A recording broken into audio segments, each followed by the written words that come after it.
Reflow soldering is the core process of SMT production, and the process is as follows. First, check the status of the PCB and components.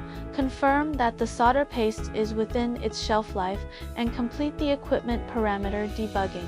The solder paste is accurately printed onto the PCB pads through a screen printing machine, and after AOI inspection, the components are mounted in place using a surface mount machine, and the mounting accuracy is checked again.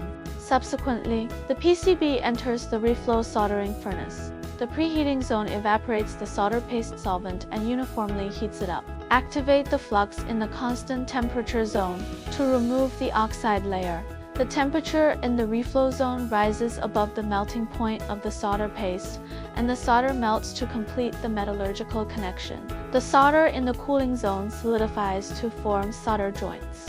After welding, the quality and function of the solder joints are inspected by visual inspection, AOI, and power-on testing. Defective products are repaired, and residual solder on the surface of the PCB is cleaned if necessary, ultimately achieving a reliable connection between the components and the PCB.